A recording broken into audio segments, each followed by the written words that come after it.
Donc, bonjour à toutes et tous, ceux qui nous ont d'ores et déjà rejoints. Bienvenue. Je suis Cécile Deschamps, directrice de la Fondation de l'Université Savoie-Mont-Blanc, co-organisateur avec le pôle Mont-Blanc Industrie et puis les équipes des laboratoires Lab et Listic de ce webinaire. Nous allons rester ensemble 1h30 de temps, 1h30 d'intelligence et d'intelligence artificielle, applications et technologies. 1h30 que nous avons souhaité être la plus proche de vos questionnements et préoccupations, et donc nos intervenants ont largement travaillé dans ce sens. Une petite information, ce webinaire est organisé grâce au soutien de la région Auvergne-Rhône-Alpes et de l'Europe dans le cadre d'un projet bien particulier qui est le projet IDFix, que nous présentera Giovanni Lamana dans quelques instants, dans quelques minutes. Giovanni Lamana est le directeur du LAP, le laboratoire de physique des particules. Nous allons avoir successivement d'autres interventions, donc l'intervention de Patrick Lambert, Alexandre Benoît et Nicolas Méger, tous enseignants-chercheurs holistiques, c'est le laboratoire informatique et système de l'université. Avant de débuter, quelques règles d'usage avec les modalités de fonctionnement. Donc, j'espère qu'on pourra, avec les retardataires, leur faire le nécessaire. En tout cas, merci à tous de couper vos micros et couper vos caméras pour plus de fluidité, de poser vos questions via le chat en précisant, si vous le voulez bien, votre nom et celui de votre société. Ce sera important pour nous ensuite dans le traitement des questions que l'on va opérer. Mathilde sera notre maître du temps. Mathilde signalera par je ne sais pas exactement quel moyen, une sonnerie, une image, la fin des interventions et des échanges dans un souci de maintenir l'heure et demie d'intervention. Pour les supports, ne vous posez pas la question, ils seront accessibles. Je vous dirai où et comment tout à l'heure en fin de séance. Avant de passer la parole à Giovanni Lamana pour la présentation du projet IDFix, un petit mot de Jean-Marc André. Jean-Marc, si tu veux bien te connecter, son et micro. Donc Jean-Marc André, qui est le directeur du pôle Mont-Blanc Industrie, un partenaire important pour nous au sein de la Fondation et de l'université. Jean-Marc, si tu veux bien nous dire quelques mots, un ou plusieurs, comme tu voudras, ce sera forcément plusieurs, sur la participation et la contribution du pôle à ce webinaire. Le Mont-Blanc Industrie fédère 300 entreprises industrielles dans le domaine de la mécanique de précision et cherche en particulier à les accompagner dans leur mutation vers l'industrie du futur, ce qui inclut bien évidemment un certain nombre d'enjeux autour de la transformation numérique. Alors, on a renforcé cet accompagnement depuis que nous avions travaillé avec le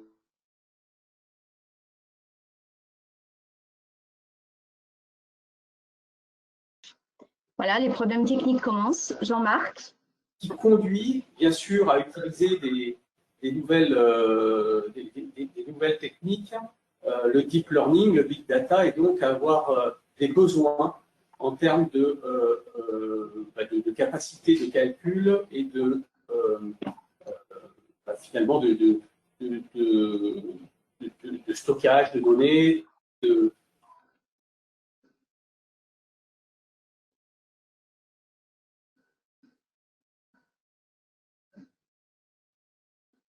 Jean-Marc, désolé, la connexion est vraiment très très mauvaise en ce qui te concerne. On ne t'entend plus. Qui est, comme vous le savez, un centre de données de rang mondial, notamment la physique des particules. Et ces moyens de calcul sont hébergés dans la maison de la mécatronique qui avait été réalisée sous l'égide du pôle de compétitivité à l'époque.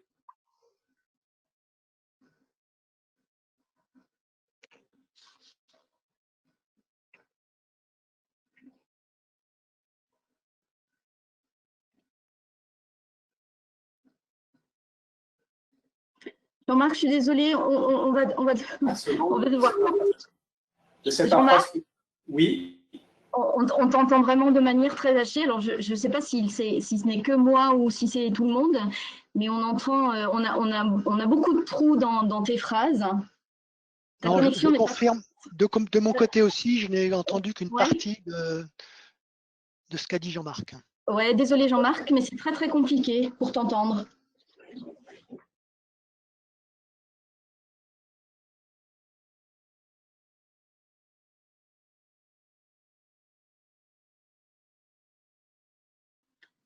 Je suis désolée Jean-Marc, on va devoir interrompre parce que vraiment on ne t'entend pas. Si tu arrives à régler ton problème audio, on va peut-être passer la parole à Giovanni Lamana. Et puis peut-être qu'en conclusion, on pourra à nouveau, si toutefois tu arrives à rétablir l'ensemble, on pourra à nouveau te passer la parole. Giovanni? Je suis là, Cécile, bonjour. Bonjour Giovanni. Donc je vous cède le micro et je vous laisse la main et je vous dis à tous à tout à l'heure. Ok, merci beaucoup et je vous promets d'être dans les 5 minutes qui sont dédiées à mon introduction. Jean-Marc, pour ce que j'ai entendu de Jean-Marc, je pensais qu'il y avait des éléments que je vais mentionner là maintenant pour l'instant.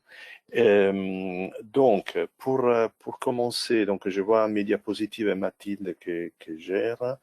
Je pense qu'il y a voilà, non, peut-être il y avait pas celle-ci. Ok, c'est pas grave. Donc, je vais vous dire donc tout d'abord les projets IDEFIX.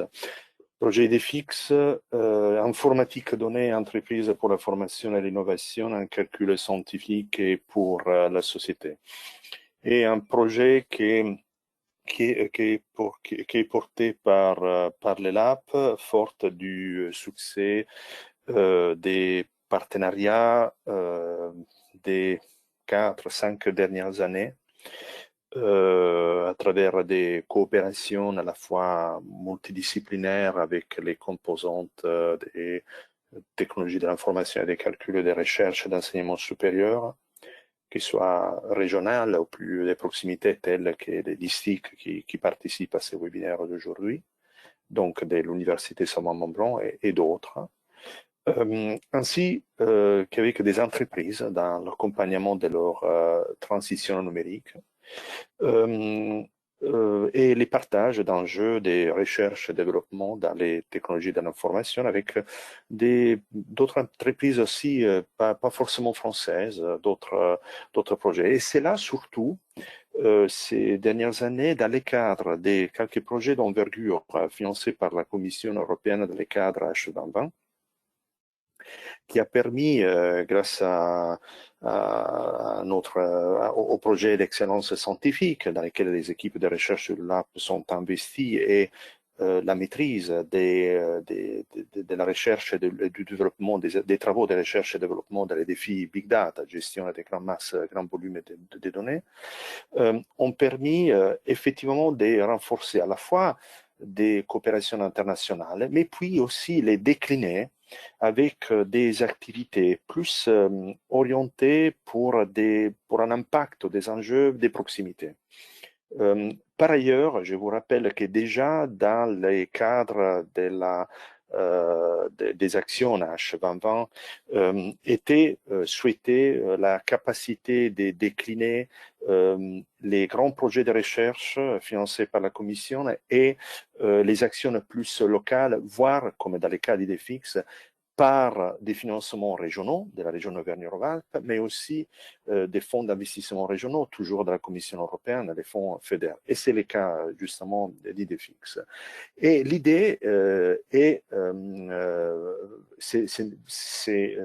celle que vous retrouvez un peu dans la diapositive ici affichée, et le projet a comme objectif celui de renforcer la plateforme numérique MAST. Je pense qu'on n'a pas totalement, malheureusement, entendu Jean-Marc, mais Jean-Marc était en train de les mentionner.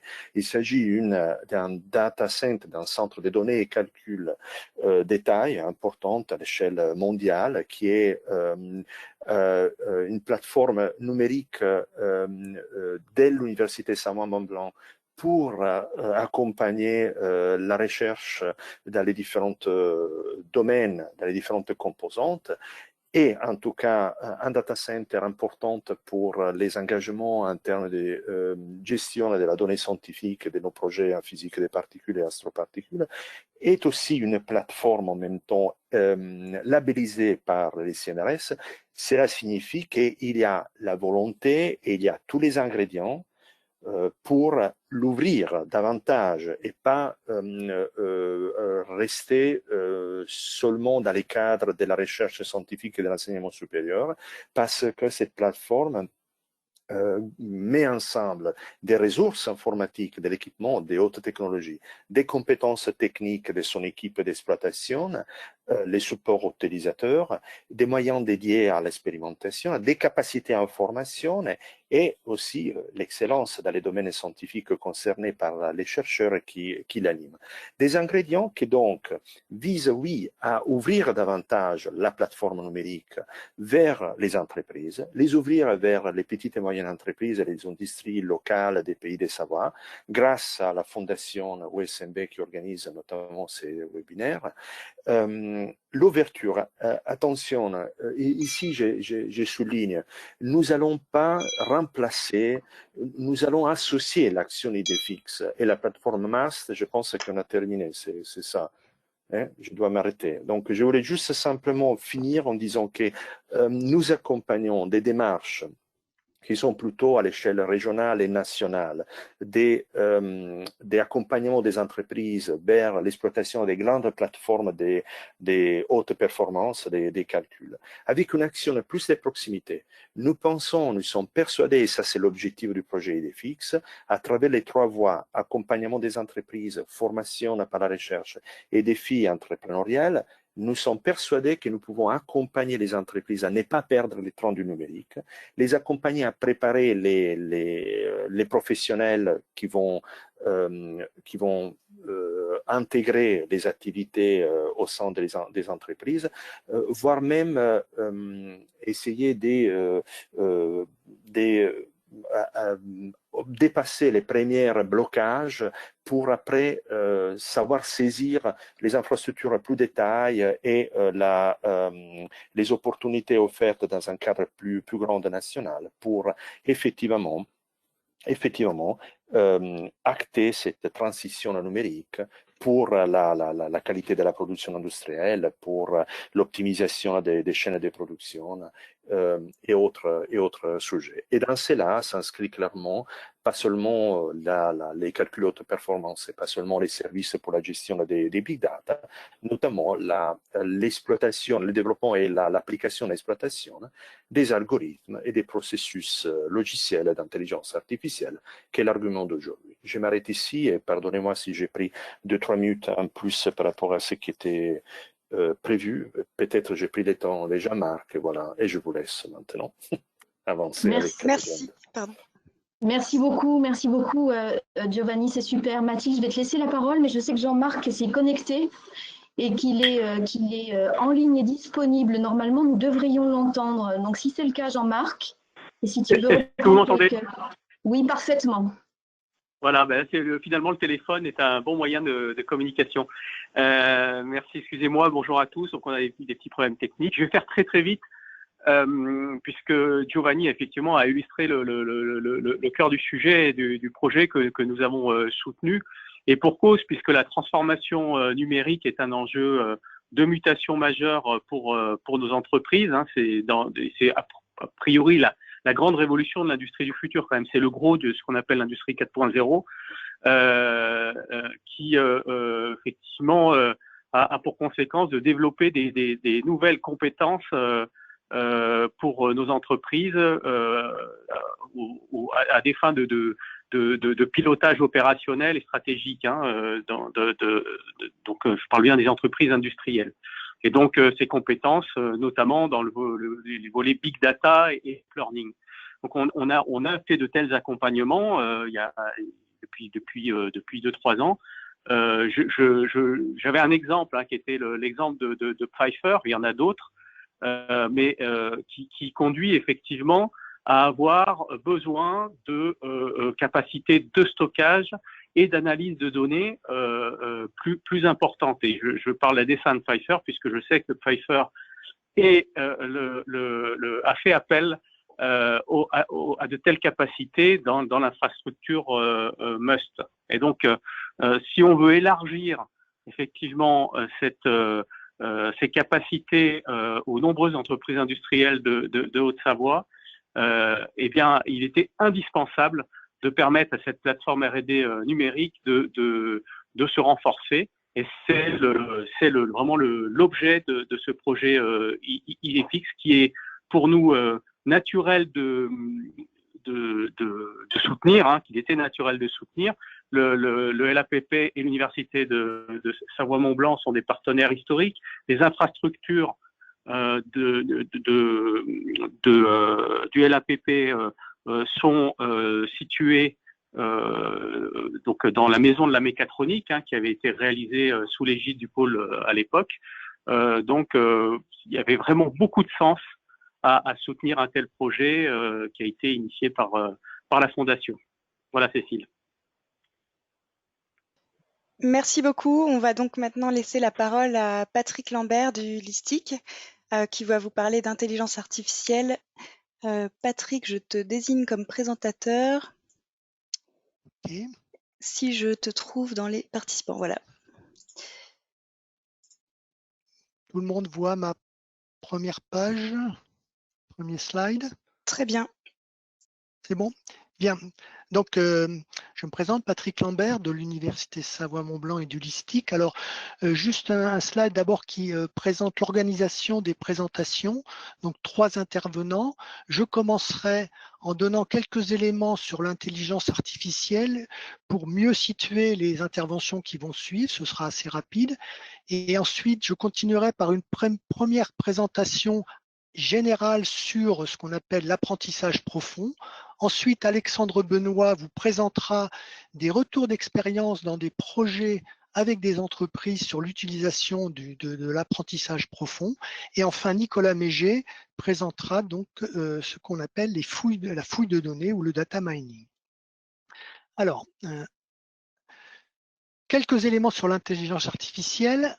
Alors, l'intelligence artificielle, c'est un domaine très vaste et il est assez difficile d'en donner une définition. J'ai proposé ici j'ai choisi une des définitions qui est assez classique, qui consiste à dire que l'intelligence artificielle, c'est un ensemble de techniques informatiques, on se situe dans le domaine de l'informatique, qui s'inspire du fonctionnement de l'intelligence humaine. Alors, avant de rentrer un peu plus dans le détail, on peut remarquer quand même des éléments importants quand on parle d'intelligence artificielle.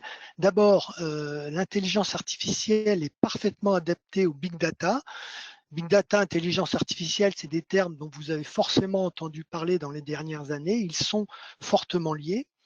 Ensuite, le deuxième point sur lequel je voudrais insister, c'est que ça touche absolument tous les domaines. J'en cite quelques-uns ici, du domaine des transports jusqu'à la banque et la finance. Et en particulier, donc, ça touche le domaine de l'entreprise. Je cite quelques éléments pour lesquels l'intelligence artificielle a un impact dans l'entreprise, en particulier dans les interactions entre l'homme et la machine. J'évoque la reconnaissance vocale, mais il y a aussi les robots compagnons, les robots intelligents. Dans la relation client aussi, l'intelligence artificielle a un rôle primordial à jouer, en particulier à travers l'exploitation que je dis intelligente de nombreuses données dont on dispose maintenant sur les clients des entreprises et de manière plus générale dans l'optimisation des processus internes des entreprises. Aussi à travers la collecte d'une grande masse de données, l'Internet des objets est derrière tout ça et donc l'exploitation efficace et intelligente de toute cette masse de données permettra d'améliorer les processus internes des entreprises. Alors, il y a différentes intelligences artificielles selon la vision que l'on prend. Alors, je commencerai par régler le sort de la différence dont vous avez peut-être entendu parler entre l'intelligence artificielle forte, qui aurait un caractère universel, et l'intelligence artificielle faible, qui, elle, est plutôt spécifique à un domaine. Alors, pour être clair, nous situons dans l'intelligence artificielle faible. Alors faible, ça ne veut pas dire qu'elle n'est pas performante, hein, au contraire, elle est extrêmement performante lorsqu'elle est spécifique à un domaine. L'intelligence artificielle forte, pour le moment, ce n'est pas encore tout à fait opérationnel. Une deuxième vision, qui elle est plus historique, consiste à diviser l'intelligence artificielle en une intelligence artificielle symbolique. C'est derrière ça tous les systèmes experts dont vous avez sûrement entendu parler, et l'intelligence artificielle connexionniste, avec derrière les réseaux de neurones. On parle aussi des systèmes multi-agents, mais je ne les évoquerai pas dans cet exposé. Alors l'intelligence artificielle symbolique, elle part du haut et en allant vers le bas, c'est-à-dire qu'elle modélise la connaissance sous forme de symboles et puis les systèmes experts ensuite manipulent ces symboles. Au contraire, l'intelligence artificielle connexionniste part des données pour remonter vers la description de concepts de plus haut niveau. Et nous nous situerons dans les exposés qui vont suivre sur l'intelligence artificielle non symbolique et plutôt connexionniste. Un élément aussi qu'il faut préciser, qu'il faut détailler lorsqu'on parle d'intelligence artificielle, c'est ce qu'on appelle le machine learning ou l'apprentissage machine, qui consiste en fait à mettre en application l'intelligence artificielle, c'est-à-dire à créer des programmes, mais sans réellement programmer, c'est-à-dire que c'est la machine elle-même qui va apprendre et se régler automatiquement. Je vais détailler ça dans la suite, mais alors, cet apprentissage, on peut le voir sous différents aspects. D'abord, peut-être le plus connu, c'est l'apprentissage supervisé, c'est-à-dire qu'on donne des exemples à un programme, à la machine, et à travers ces exemples, la machine va être capable de se régler automatiquement toute seule. Il y a aussi l'apprentissage non supervisé. Cette fois-ci, on n'a pas d'exemple, on ne dispose que des données et le programme, tout seul, à travers une analyse automatique des données, doit arriver à extraire de l'information pertinente. C'est plus difficile, bien sûr, que l'apprentissage supervisé, mais c'est aussi un domaine extrêmement important où il y a encore beaucoup de recherches aujourd'hui. Et enfin, l'apprentissage par renforcement. Alors ça, c'est un petit peu différent. Le programme teste des choses et puis s'il réussit, on lui donne une récompense et puis s'il ne réussit pas, il n'a pas de récompense. Et comme ça, avec cette volonté de réussir et de récupérer des récompenses, il arrive à se régler tout seul. Un autre élément important, c'est le data mining ou fouille de données. Alors, ça fonctionne aussi comme le machine learning sur de très grandes masses de données et l'objectif là est de rechercher des formes particulières de l'information, des formes particulières pertinentes de l'information qu'on appelle patterns, qui sont a priori inconnus. C'est cet aspect-là, a priori inconnu, qui distingue un peu le data mining des autres approches. Alors cette approche de data mining, Nicolas Méger vous l'expliquera dans la troisième intervention, donc je ne m'attendrai pas plus dessus. Elle a des similitudes et des différences avec le machine learning. Pour résumer, le big data et l'intelligence artificielle avec une très forte intersection, le machine learning et la fouille de données, et puis plus spécifiquement, on va s'intéresser à l'intérieur du machine learning, au deep learning, à l'apprentissage profond, qui est quelque chose qui, même s'il occupe une faible place sur le slide que je présente, est de plus en plus présent dans l'intelligence artificielle. Voilà, alors j'ai terminé donc cette première partie courte d'introduction à l'intelligence artificielle. Comme vous l'avez vu sur le slide, je ne l'ai pas dit, mais on ménagera des espaces de questions à la fin des interventions des trois intervenants. Donc là, j'ai terminé cette première partie courte sur l'intelligence artificielle. Je vais donner quelques généralités sur l'apprentissage profond et à la suite de ça, vous pourrez poser vos questions. Enfin, vous pouvez déjà les poser dans le chat et on répondra à vos questions à la fin de mon intervention. Donc, on passe à l'apprentissage profond. Alors, qu'est-ce que c'est? C'est un programme informatique qui s'inspire du fonctionnement du cerveau humain, on rejoint ce que j'ai dit tout à l'heure, et qui est capable de gérer de très grandes quantités de données, le big data, ces données pouvant être éventuellement très complexes. Et puis, ce deep learning a deux caractéristiques principales. La première, c'est que son architecture peut se représenter comme un ensemble de couches de neurones, d'éléments élémentaires qui sont appelés des neurones, qui sont en très grand nombre, d'où le terme de deep, de profond, et qui sont organisés de manière hiérarchique. On reviendra sur cette hiérarchie qui est très importante. Et puis la deuxième caractéristique, c'est que, et ça rejoint ce que j'ai dit tout à l'heure, c'est que l'ajustement de cette architecture se fait de manière automatique par apprentissage. Alors on va détailler chacune de ces caractéristiques. La première, donc l'architecture composée de couches de neurones. Alors je vais présenter de manière schématique un ensemble de couches de neurones. Donc on a à gauche les données qui arrivent, alors, des données de toute nature, du son, de l'image, du texte, ça peut être n'importe quoi, et qui rentrent sur une première couche de neurones qui sont symbolisés par les petits cercles. Et chaque donnée va sur chacun des neurones de la première couche. Donc beaucoup de connexions entre les données d'entrée et la première couche. Ensuite, chaque sortie de neurones va sur chacun des neurones de la deuxième couche, donc beaucoup de connexions, etc., jusqu'aux dernières couches qui vont fournir les sorties de ce réseau de neurones. J'ai représenté les neurones du cerveau humain en haut, au milieu, parce qu'on a un peu le même, donc c'est cette analogie avec le fonctionnement du cerveau humain, nos neurones qui sont en très grand nombre aussi, alors il y en a beaucoup plus que de neurones dans un réseau profond, hein, mais ils sont aussi interconnectés. Le cerveau humain, je crois, doit avoir 86 milliards de neurones et ça représente, avec les connexions, il doit y avoir 10 puissance 14 connexions, donc c'est absolument énorme. Et on essaie d'imiter ce type de fonctionnement et c'est l'ensemble de toutes ces connexions qui vont faire la puissance des réseaux de neurones. Si on regarde ce qui se passe à l'intérieur d'un neurone, si on fait une loupe sur le neurone, on se rend compte que l'opération réalisée par un neurone est assez simple, hein. Il reçoit des entrées, ce sont les X1, X2, X3 représentés sur le schéma, et puis on fait une combinaison linéaire affectée par des poids, W1, W2, W3, des coefficients, il y a aussi une constante. On mélange tout ça donc de manière linéaire, et puis on applique une fonction f non linéaire. Donc une opération relativement simple. Et chaque neurone est donc caractérisé par ses poids, WI, et cette constante B. Et puis, le réseau est donc totalement défini par l'ensemble de tous les paramètres de tous les neurones. Ça représente quelques milliers, voire quelques millions de neurones. Donc, c'est énormément de paramètres de réglage.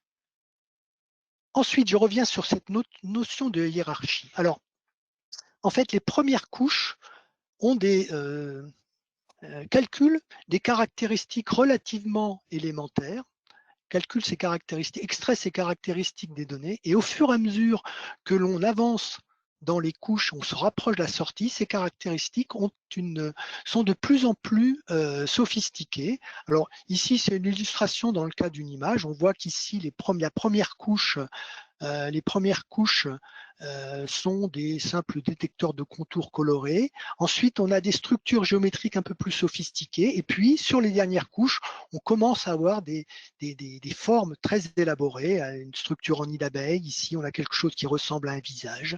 Donc voilà, cette hiérarchie, elle est celle qui existe aussi dans le cerveau et elle est très intéressante pour les réseaux de neurones. On le verra tout à l'heure pourquoi.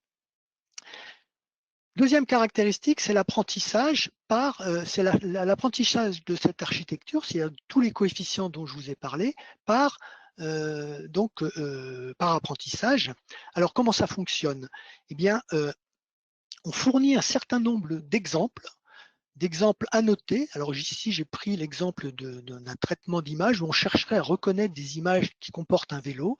Donc, on donne un certain nombre d'images de vélos en disant à la machine, ça, ce sont des vélos. Et puis, on donne des exemples négatifs, ce sont des images dans lesquelles il y a autre chose qu'un vélo. Et on dit à la machine, ça, ce ne sont pas des vélos. Et puis, on regarde ce que fournit le système, on regarde l'erreur, et en fonction de l'erreur, on agit sur les coefficients du réseau. Et puis, on répète ça un très grand nombre de fois pour une très grande quantité d'images. Donc, c'est un processus itératif qui cherche à ajuster les poids pour, au bout du compte, fournir le meilleur résultat possible, qui en l'occurrence ici est la reconnaissance d'un vélo. Donc, c'est un programme assez simple, c'est une méthodologie assez simple, mais avec le réglage, et c'est ce que je figure avec la platine plein de potentiomètres, c'est qu'il y a énormément de paramètres à régler, des paramètres qui sont interdépendants. Alors, ce que l'on peut ajouter sur cet apprentissage, c'est qu'en général, il est très long. Très long, ça se chiffre en heures, voire en jours. On présentera tout à l'heure des applications sur lesquelles on a une dizaine de jours pour régler le réseau. Ça demande des moyens de calcul importants, en particulier des GPU, des processeurs graphiques. Ça, c'est à relier bien évidemment avec l'objectif du projet qui est mettre à disposition des moyens de calcul importants pour les entreprises. Et puis, ça demande aussi, ce sont les images que j'ai mis en entrée de ce réseau, ça suppose de disposer de beaucoup d'images annotées. Annoter, ça veut dire que on est capable de dire qu'une image contient un vélo ou qu'elle ne contient pas un vélo pour le dire au système pour qu'il arrive à ajuster tous ces paramètres. Alors, malgré tout, ça marche et ça donne des résultats absolument spectaculaires. Depuis presque une dizaine d'années maintenant, le deep learning dans tout un tas de domaines, en particulier dans l'analyse des images, qui est un des points forts du Listic, a fourni des résultats absolument fantastiques, extraordinaires. Et ça veut donc dire que si j'ai bien entraîné le réseau dont j'ai parlé précédemment, si je lui fournis une image de vélo qu'il ne connaît pas, il saura nous dire que cette image contient un vélo. Ça marche grâce à quoi? Grâce aux grandes bases de données annotées que j'ai citées, à de la puissance de calcul à travers des GPU. Et puis derrière aussi, il y a quand même pas mal de jus de cerveau. Il y a quelques mécanismes judicieux qui ont été introduits par les chercheurs. La rétropropagation du gradient, alors je ne rentre pas dans le détail, mais quand je dis dans le transparent précédent que l'erreur est réinjectée pour ajuster les poids, ça ne se fait pas de manière simple, c'est un petit peu complexe. Les réseaux convolutionnels, alors les réseaux de neurones ne sont pas tout à fait ceux que j'ai présentés tout à l'heure. Maintenant, il y a des masques de convolution qui remplacent les réseaux les neurones que j'ai présentés tout à l'heure. Ça présente un certain nombre d'intérêts. Je ne rentre pas dans les détails, mais il y a quand même des complexités derrière qui expliquent pourquoi ça marche bien maintenant. Alors, dit comme ça, on a l'impression que maintenant, avec tout un tas d'exemples, un réseau et puis du temps, des moyens de calcul, tout va marcher tout simplement. Ce n'est pas aussi simple. Il y a quand même un certain nombre de difficultés qu'il faut résoudre. La première, c'est le choix de l'architecture d'un réseau. On met des couches, on met des neurones. Alors, quel est le nombre de couches, le nombre de neurones par couche, quelle est la nature des neurones? Tout ça, c'est des choses qui sont très délicates à choisir. Et actuellement, le choix est plutôt empirique, même si l'expertise aide quand même à choisir ces réseaux. Ensuite, il y a un certain nombre de réseaux qui ont fait leurs preuves et qui sont disponibles. Alexandre Benoît vous expliquera ça tout à l'heure, qui sont disponibles sur étagère et qu'on peut adapter. Donc ça nous aide beaucoup dans la mise en place d'une architecture réseau. J'en présente quelques-uns. AlexNet en 2012, qui est pour nous, chercheurs, le point de départ du deep learning dans l'analyse des images. C'est un réseau qui comportait 8 couches et 60 millions de paramètres. Il a pulvérisé les performances en classification d'images dans un challenge organisé entre laboratoires. Je présente aussi ResNet, donc 2015, qui existe en différentes versions selon le nombre de couches, avec aussi différents nombres de paramètres, mais toujours dans l'ordre de la dizaine de millions de paramètres. Et puis, je mets en bas de transparent un certain nombre de réseaux qui ont fait leurs preuves pour différentes actions. Alors, j'ai parlé de classification d'images, reconnaître une image de vélo, mais il y a aussi des réseaux qui font de la classification de pixels, c'est-à-dire qui sont capables d'attribuer un pixel à une catégorie. Je donnerai un exemple en fin de présentation. La deuxième difficulté, c'est de disposer d'une très grande quantité de données, parce qu'il faut beaucoup d'images pour arriver à régler ces réseaux. Alors, il y a des bases qui sont annotées, des bases généralistes qui existent, qu'on peut utiliser, mais elles ont un caractère généraliste, elles ne sont pas forcément adaptées aux problèmes qui nous concernent. Je donne l'exemple d'ImageNet qui comporte 14 millions d'images, 20 000 catégories. Ces images ont été annotées à la main. Alors, on peut, bien évidemment, annoter aussi à la main pour son problème spécifique, mais c'est un problème de coût parce que annoter à la main une image, c'est difficile et c'est long et ça prend du temps et de l'argent. Il existe malgré tout quand même des stratégies de contournement. La première consiste à faire du transfer learning ou du fine-tuning. Alors, c'est à relier à la hiérarchie des couches que j'ai évoquées tout à l'heure. Les premières couches, comme je l'ai dit, ont un caractère générique. Ça veut dire que finalement, on peut les utiliser même si elles ont été entraînées pour une autre application, typiquement reconnaître les images d'ImageNet que j'ai évoquées précédemment, on peut les utiliser pour un problème beaucoup plus spécifique, différent du problème d'ImageNet, et n'entraîner que les dernières couches du réseau.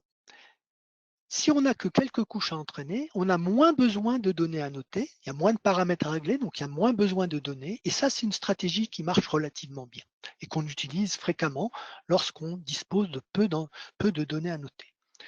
Une autre stratégie consiste à faire de l'augmentation de données. Alors, ça veut dire que vous avez une faible quantité de données à noter, et bien chaque donnée à noter, on va, si on est dans le cadre des images par exemple, on va la tourner un petit peu, on va rajouter du bruit, on va faire un effet de zoom. Comme ça, on augmente artificiellement le nombre de données. Et c'est aussi quelque chose qui marche pas mal pour pouvoir disposer de plus de données à noter. Et enfin, la dernière solution sur laquelle il y a encore beaucoup de travaux de recherche consiste à avoir des approches non supervisées de type encodeur-décodeur. Alors la stratégie est la suivante, on part d'une image et on cherche à trouver un codage compact et pertinent qui contient l'information essentielle sur l'image. Et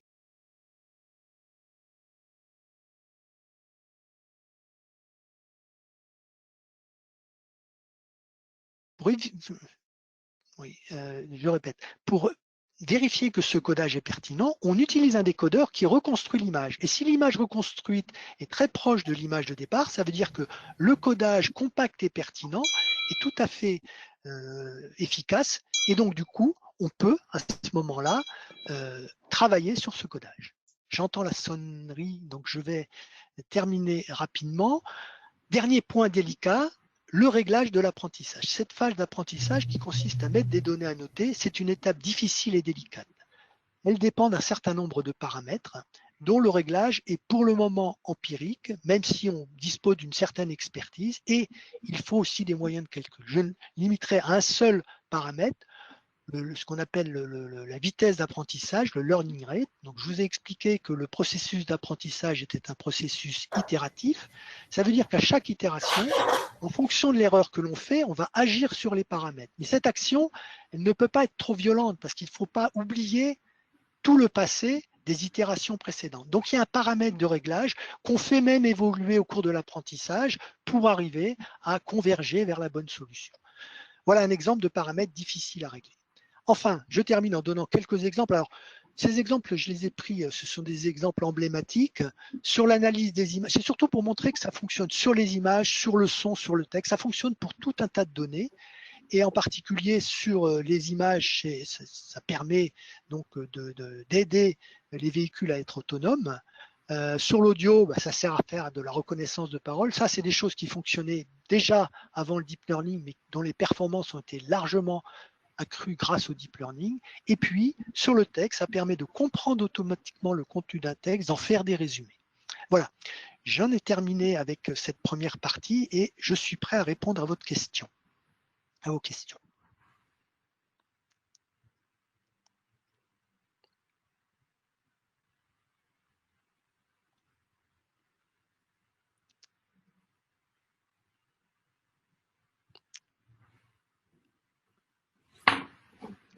Pour l'instant, pas de questions dans le chat, Patrick. Pas de questions dans le chat. Non. Peut-être être posées en direct alors. Alors peut-être, si quelqu'un veut tenter effectivement une question en direct, il peut absolument le faire, ça ne pose aucune difficulté. Et s'il n'y en a pas, c'est parce que c'était… une question à Patrick. René Le Cagnac, là, je peux poser une question à Patrick? Bien sûr, allez-y, bien sûr. Dans le partenariat qui va s'installer entre le laboratoire et l'entreprise, quelles sont les compétences que l'entreprise devrait ou doit acquérir pour être le partenaire idéal d'un laboratoire en matière de machine learning, deep learning et apprentissage plus ou moins supervisé? Alors, en fait, je pense qu'on est au début du projet, mais on est capable on envisage, on a l'ambition de répondre à toutes les situations. C'est-à-dire qu'on peut être le partenaire d'une entreprise qui a déjà du potentiel en intelligence artificielle, en traitement numérique, en deep learning, et puis qui aurait besoin de moyens de calcul, D'accord? Donc là, on peut mettre à disposition des moyens de calcul, aider à l'utilisation de ces moyens de calcul, mais on peut aussi travailler avec une entreprise qui n'a aucune compétence, donc le numérique n'est pas le cœur de métier et qui voudrait passer au numérique. Alors, on citera cet exemple, mais l'entreprise SNR, on a travaillé dans le cadre d'un projet étudiant avec l'entreprise SNR pour faire de la détection de défauts sur des images. Et l'entreprise SNR n'avait pas de compétences, c'est pas son cœur de métier, n'avait pas de compétences sur le deep learning. Donc, on est capable, alors il faut trouver les mécanismes après, mais on est capable de répondre à tout type de projets, des projets de différentes natures. Est-ce que j'ai répondu à ta question? Oui, merci, c'était très clair.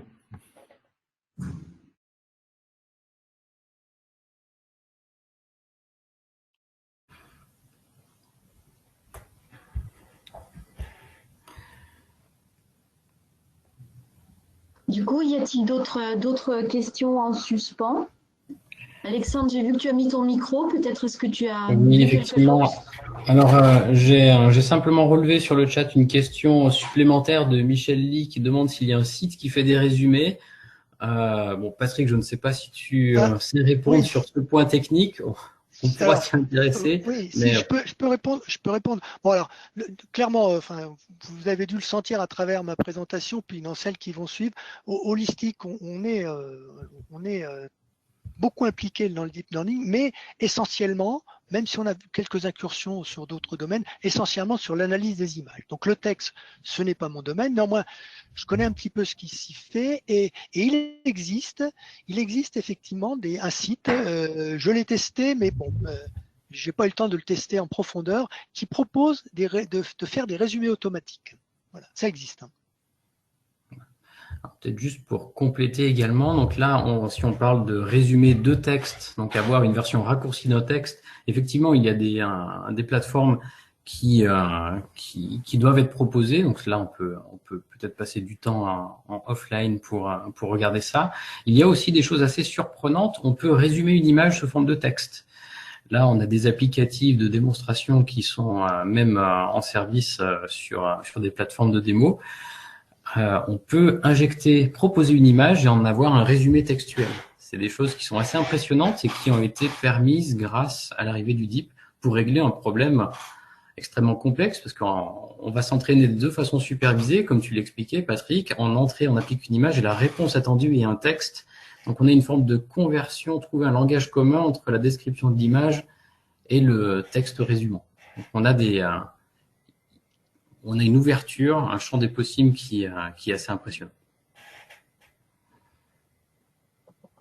Merci à vous. On va donc laisser la parole maintenant à toi, Alexandre. Je vais te nommer présentateur. Donc Alexandre Benoît, qui est enseignant-chercheur holistique et qui va vous parler d'autres exemples de l'apprentissage profond.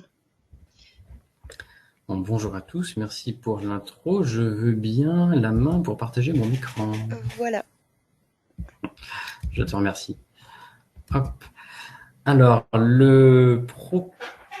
l'objectif de ma présentation est de présenter une forme de retour d'expérience sur des collaborations que l'on a pu avoir et que l'on a toujours entre le laboratoire et le monde industriel. Et peut-être pour aussi répondre à la question qu'avait posée René et l'illustrer, montrer quelles sont les conditions, dans quel univers on va plonger lorsque l'on veut appliquer des méthodes basées sur l'apprentissage profond pour un problème concret pour le monde industriel. Donc, pour une première slide, que je vais réussir à activer, voilà. Si je dois comparer la mise en œuvre d'une solution IA Deep avec ce que l'on ferait pour une approche classique. Alors, c'est extrêmement résumé, je le résume en 4 étapes.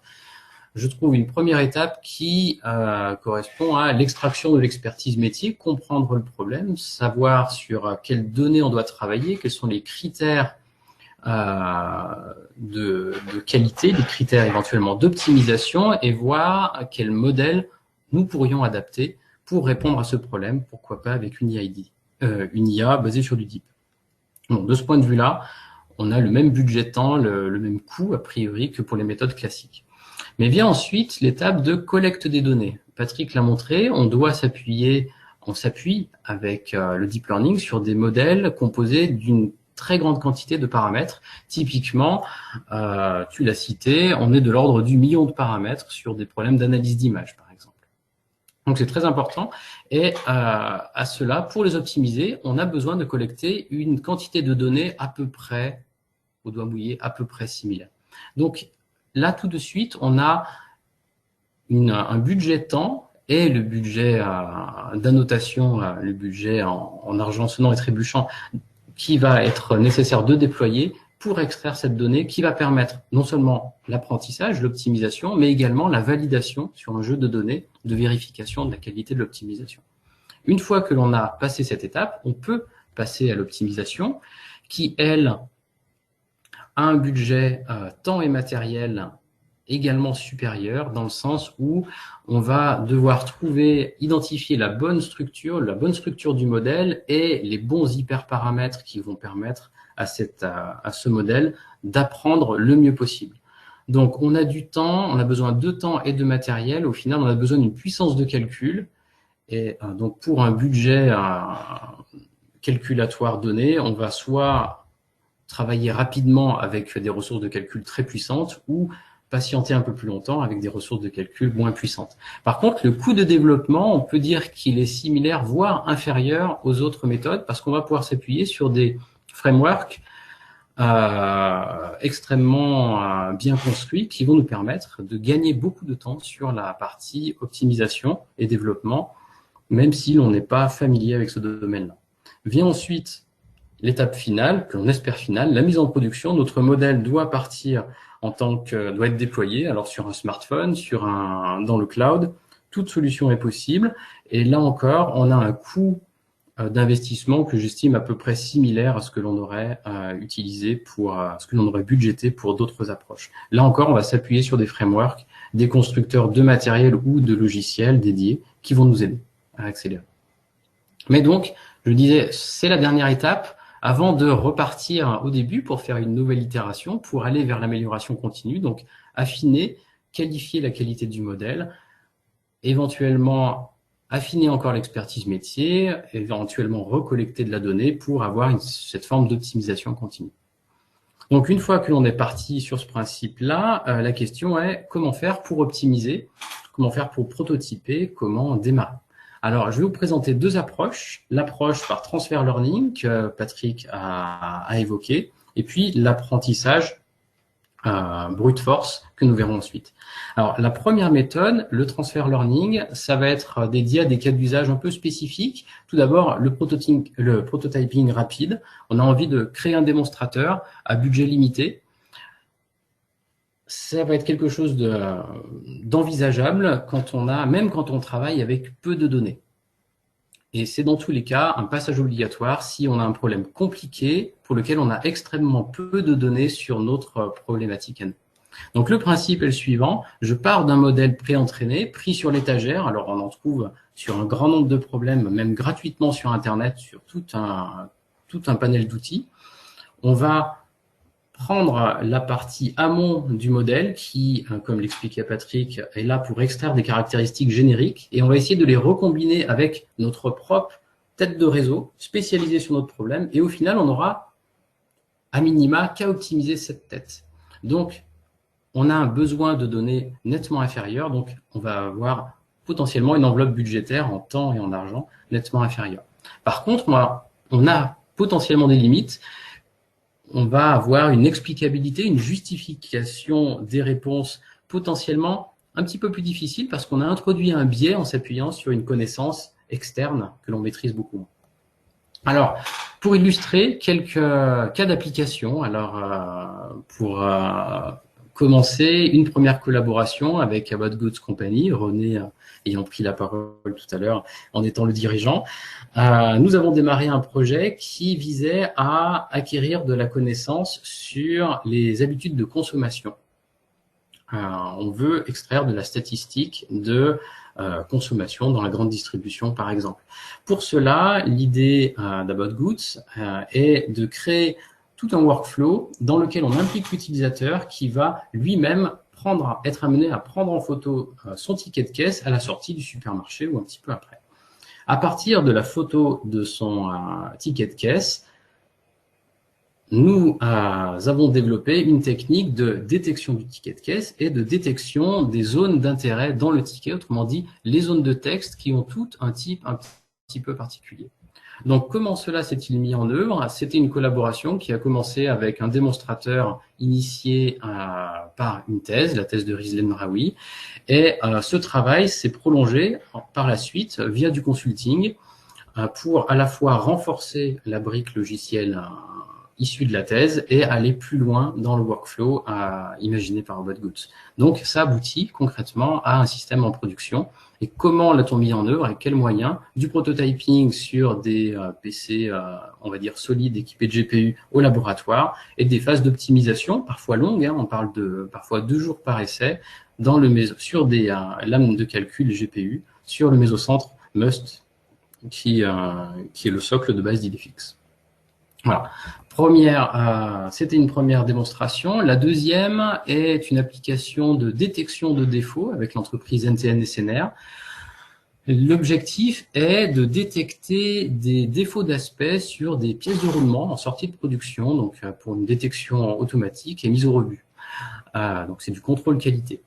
Dans ce cadre-là, on partait encore une fois sur une analyse d'image. On prend la photo de la pièce et on a 2 objectifs, détecter, localiser la pièce et ensuite détecter les défauts. Alors les défauts sont assez difficiles dans ce cas-là. Il s'agit de défauts que l'on va appeler des tours de cage. Alors sur l'image que je vous présente, on voit ces petits cadres bleus qui sont des annotations et des prédictions de la localisation de ces défauts. Et justement, sous ces cadres, vous voyez une petite forme de rayure qui au final fait tout le tour de la pièce, et c'est exactement ce type de défaut qui est recherché. Donc, on a mis en œuvre une solution IA basée sur du deep learning avec du transfert dans le cadre d'un projet sur 5 mois avec du consulting, de l'accompagnement d'un stagiaire de l'école Polytech sur site et notre accompagnement scientifique. Voilà. Et dans ce cadre-là, donc un POC extrêmement rapide en 5 mois, et du prototypage fait sur des GPU du laboratoire avec des temps d'expérimentation, cette fois beaucoup plus réduits, de l'ordre de 2 heures à peu près. Donc en sortie, on a un réseau capable de détecter la pièce, la localiser, mais aussi détecter ses défauts et les caractériser. Voilà, je finirai sur un dernier projet qui fait appel au transfer learning. C'est une collaboration du laboratoire avec la start-up parisienne Smarter Plan qui agit dans le domaine de la gestion des biens immobiliers. On s'intéresse à la détection automatique d'objets d'objets qui correspondent au métier de la location de bâtiments, donc, et pour lequel on a besoin de réaliser un inventaire et 2, un entretien régulier. Donc, on part du principe que lors de la réalisation d'un inventaire, on va scanner tout un bâtiment ou la pièce, l'élément locatif, avec une série d'images 360 degrés. Et depuis cette collection d'images 360 degrés, il existe déjà sur le marché des outils qui permettent de reconstruire la scène 3D. Donc, en gros, passer de l'image du haut et toutes ses voisines à ce modèle 3D. La contribution, le besoin de la start-up, la contribution du labo, c'était proposer une solution de détection automatique de ces objets métiers, donc par exemple des lampes, des extincteurs, des portes, des fenêtres, et ainsi de suite, et faire la détection dans le monde des images 2D et de trouver la correspondance dans le monde 3D de façon à créer les éléments, les informations de base permettant la création des services de Smarter Plan. Donc tout ça a pu être réalisé dans le cadre d'un projet démonstrateur de 14 mois qui est en cours de finalisation.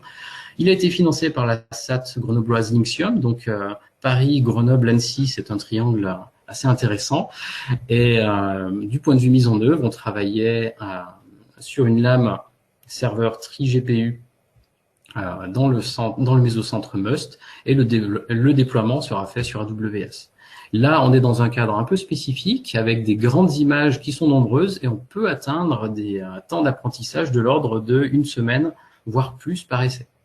Donc ça, je vous ai donné un panel qui montre différentes sources d'inspiration, disons sources d'application, des timelines différentes, des budgets différents, des temps d'apprentissage différents. Et le retour d'expérience est que le transfer learning, c'est une méthode très intéressante pour l'étude de faisabilité, même le dimensionnement de projets plus conséquents. C'est adapté à la création de démonstrateurs et ça c'est exigé dans le cas où l'on a très peu de données d'apprentissage. Tout cela peut être réalisé assez efficacement dans le cadre d'un accompagnement avec une expertise IA et puis les moyens de calcul associés. Et c'est dans ce cadre qu'IDFX, je pense, peut apporter de bonnes réponses. Alors ça, c'était la partie, je transfère une connaissance extérieure sur mon problème. On peut être plus exigeant et vouloir innover complètement, créer un nouveau modèle from scratch, comme on le dit mal, pour avoir un modèle entièrement personnalisé, adapté à nos données, à notre problématique, qui souvent va être un peu spécifique et empêcher l'utilisation de modèles pris sur l'étagère, comme on l'a vu précédemment. Alors, on va, dans ce cadre-là, se mettre dans des conditions plutôt confortables pour lesquelles on suppose qu'on dispose de données d'apprentissage suffisamment abondantes. Je vous disais tout à l'heure, pour illustrer à peu près autant d'échantillons d'apprentissage que l'on a de paramètres. Donc, ça peut très vite monter très haut. C'est très intéressant quand on a besoin de plus maîtriser le modèle. Donc, le principe est de créer de A à Z son modèle, ainsi que la méthode d'apprentissage et le réglage, la gestion des hyperparamètres pour l'optimiser. Donc, un modèle entraîné entièrement et une grande base de données, en général, ça entraîne un budget plus important. C'est une chose pour laquelle il faut être conscient. Alors, deux exemples. Le premier, une collaboration actuelle avec l'entreprise Total sur une problématique de détection d'hydrocarbures à la surface des océans. Donc Total est assez soucieux pour différents cadres applicatifs, à la fois pour la sécurité, mais également pour l'exploration, a besoin de détecter des nappes d'hydrocarbures sur la surface du globe, sur l'ensemble de ces sites, mais pas que, et à toute heure, selon toutes conditions météorologiques. Pour y parvenir, on va être obligé de s'appuyer sur des moyens de captation qui sont des satellites SAR, par exemple le réseau Sentinel de l'ESA, qui donne une photo à 10 mètres par pixel tous les 5 jours en n'importe quel point du globe.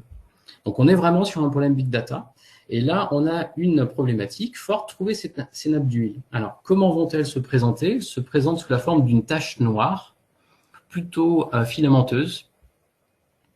Et si vous regardez attentivement l'illustration que je vous ai proposée à droite, on va voir, si vous voyez ma souris également, on voit ce genre de filament. Donc c'est vraiment un spill, c'est vraiment une nappe d'hydrocarbures à cet endroit-là. On va en retrouver quelques-unes réelles vers les caractères de détection segmentation, mais on en a également ici ces petits filaments qui ne sont pas justement des nappes. Ce sont typiquement des algues, des effets liés au vent. Dès qu'on a une tache noire, ça n'est pas que l'huile, mais c'est également des phénomènes météorologiques ou biologiques à la surface des mers qui peuvent créer des faux amis. Donc là, on a été obligé de créer des modèles dédiés pour la détection et la reconnaissance du type d'huile. Voilà. Donc, la mise en œuvre est la suivante. On prototype au laboratoire et on optimise sur les moyens de calcul assez importants de Total à Pau. Dernier cadre applicatif, un projet un peu plus académique et un vrai défi, cette fois en partenariat avec le LAP et financé par la fondation USNB, la détection de rayons gamma. Donc là, on est dans une problématique astrophysique. On veut comprendre notre univers et on s'intéresse aux rayonnements gamma qui sont le résultat d'événements violents au fin fond de l'univers, donc typiquement des explosions de supernova ou des trous noirs. On a tout intérêt à les détecter pour identifier la source et comprendre cette source. Comment la détecter? Alors, on a de la chance, d'une certaine façon. Le rayon gamma, lorsqu'il approche de la Terre, il va interagir avec la haute atmosphère et créer une gerbe caractéristique, un flash lumineux, qu'on appelle une gerbe de lumière Cherenkov, qui a une forme assez spécifique, que l'on va pouvoir observer avec tout un ensemble de télescopes dédiés à cette observation, qui vont nous produire des images comme celles que l'on voit sur la gauche. Donc c'est une image qui est loin d'être commune, elle n'est pas carrée, et si l'on regarde de très près, les pixels eux-mêmes ne sont pas carrés. Pourtant, à partir de ce type d'information, on a développé, au travers de la thèse de Michael Jacquemont, donc financée par un projet H2020 et la Fondation, des réseaux qui tournent en temps réel, le temps réel étant de l'ordre de 10 kHz, dans ce cas de figure-là, pour non seulement détecter les rayons, mais également estimer leur énergie, leur direction, bref, pour répondre aux problèmes d'astrophysique. Donc tout cela est réalisé dans le mésocentre MUST, et les expériences durent à peu près une journée par essai. Voilà. Donc, si je dois synthétiser, la création de nouveaux modèles, elle permet vraiment une meilleure intégration des expertises métiers. On peut vraiment s'adapter à des données parfois très spécifiques et des problématiques que l'on ne trouve pas dans le commerce, en quelque sorte. On a entière liberté sur la création du modèle. Par contre, il faut être conscient que l'on a des coûts en temps et en ressources matérielles qui vont être beaucoup plus importants. Donc, ça retarde une mise en production. Mais on peut l'anticiper en développant en parallèle des approches par transfert, lorsque c'est possible, pour mettre sur le marché des solutions intermédiaires un peu plus tôt. Donc, dans tous les cas, comme pour le transfert learning, on a besoin d'une expertise IA, cette fois encore plus fine, et des moyens de calcul potentiellement plus importants. Et encore une fois, IDFX est là pour y répondre. Donc, un dernier mot, j'ai bientôt fini, sur le déploiement. On a parlé seulement optimisation, mais maintenant, comment mettons en production? Au final, on peut voir que la solution, la mise en production se passe relativement bien. Les outils sont là, mais il faut être au fait de certaines étapes supplémentaires. Un modèle, lorsqu'il est entraîné, est souvent très volumineux, beaucoup de paramètres. Il coûte en temps de prédiction et en coût de calcul et en occupation mémoire. On a des techniques pour l'affiner, donc passer du modèle de gauche extrêmement densément connecté à un modèle beaucoup plus léger, qui ira beaucoup plus vite, qui coûtera moins cher à l'inférence. Et les outils pour l'intégration dans les workflows standards sont à disposition. Donc, une fois que le système est en production, on a un système qui est biaisé par ces données d'apprentissage. On suppose que les données en usage réel seront sensiblement similaires à l'apprentissage, mais comme dans tous les problèmes. Donc, il faut tout de même vérifier cela, surveiller la dérive des données, la dérive du modèle, et continuer à collecter de la donnée pour améliorer au fil de l'eau. Voilà. Donc, d'une façon générale, et ça sera ma slide de conclusion, nous avons un ensemble de solutions déjà accessibles au monde industriel. On a vu aussi qu'on pouvait les déployer localement et efficacement. Il faut être au fait que c'est un monde, le deep learning, l'apprentissage profond, en constante évolution, une évolution extrêmement rapide que l'on a rarement vue dans le monde de la recherche. Donc, lorsque l'on s'intéresse à ces solutions, il faut rester très proche du monde académique, à mon sens, pour rester dans la course. Voilà. Et jusque-là, on n'a parlé que de prédiction, mais on entend de plus en plus parler de questions liées à l'éthique de ces systèmes automatiques. On a besoin de développer des travaux, ce sont des travaux de recherche qui peuvent se faire en partenariat avec les entreprises, des recherches sur l'explicabilité, la justification des prédictions. On a déjà des outils, mais c'est encore en maturation. Et puis, lorsque l'on s'intéresse à la distribution du calcul, est-ce que l'on centralise tout ou tous les calculs? Est-ce que l'on ramène toutes les informations sur le même serveur ou est-ce que l'on distribue? Comment le faire? Il y a tout un pan de recherche qui se développe encore avec des intérêts très forts comme par exemple l'apprentissage distribué qui permettrait de garantir la confidentialité. Donc, de belles perspectives encore sur ce thème. Donc, ceci finit ma présentation et je vous inviterai à me poser des questions. Alors, je me fais le relais des questions qui ont été déposées sur le chat. Donc, première question de Sébastien Lerminier d'Expertise Vision. Quelle est la part de l'open source dans les frameworks disponibles sur étagère? Effectivement, ça, tu n'en as peut-être pas beaucoup parlé. Et puis, deuxième partie de la question, pour quelle performance par rapport à des solutions propriétaires? Alors effectivement, c'est une question que l'on s'est toujours posée, y compris avant le DEEP. Il y a une chose très surprenante avec l'analyse automatique des données depuis que le deep learning est arrivé, c'est que les grands acteurs comme Google et Facebook se sont jetés dans l'arène et proposent des outils open source. Alors évidemment, ils ne maintiennent open source que les fonctionnalités qu'ils veulent bien déployer, celles qui sont souvent développées par des chercheurs qui contribuent aux outils qu'ils diffusent en open source. Mais on a déjà, donc si on s'intéresse à Facebook, il développe un framework qui s'appelle PyTorch.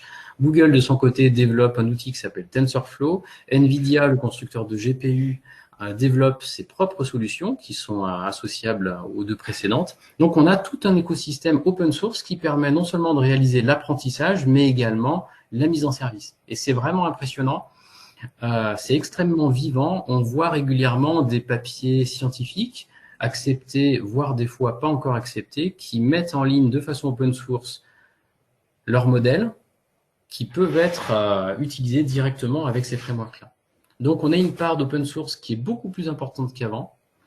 Et au final, on a un support associé qui potentiellement est tout aussi intéressant. Disons qu'on a une communauté de chercheurs autour de chaque bibliothèque qui crée un support naturel assez important. Et Voilà. je compléterai ta réponse, Alexandre. En fait, nous et la plupart, pratiquement tout le monde utilise ces frameworks. C'est-à-dire qu'il ne viendrait pas à l'idée de quelqu'un de développer tout un ensemble de deep learning autrement qu'à travers ces frameworks. Voilà. Effectivement, on a une notion de coût de calcul qui est extrêmement importante. Si on peut reprogrammer en suivant les équations qu'a montré Patrick, on peut coder soi-même et donc être pleinement propriétaire d'un réseau de neurones en maîtrisant chacune des opérations. Le problème est que lorsque l'on a des modèles avec des millions de paramètres, il faut avoir une compétence extrêmement fine qui n'est pas celle d'un seul homme sur l'orchestration des calculs, pour calculer le plus vite possible, parce que quand on est sur des entraînements de l'ordre de la semaine, sur des systèmes extrêmement optimisés, c'est extrêmement dur d'être concurrent de ce point de vue. Il y a un coût de développement qui est quasiment, pour arriver à l'équivalent, qui est quasiment inatteignable à l'instant T, je pense. Question suivante de David Goyard. Est-ce que l'analyse textuelle de contrats commerciaux a déjà été mise en place en deep learning? Alors, l'analyse textuelle spécifiquement de contrats commerciaux, j'en ai pas connaissance, mais comme tu le présentais, Patrick, il y a déjà des travaux sur des analyses un peu plus générales du texte.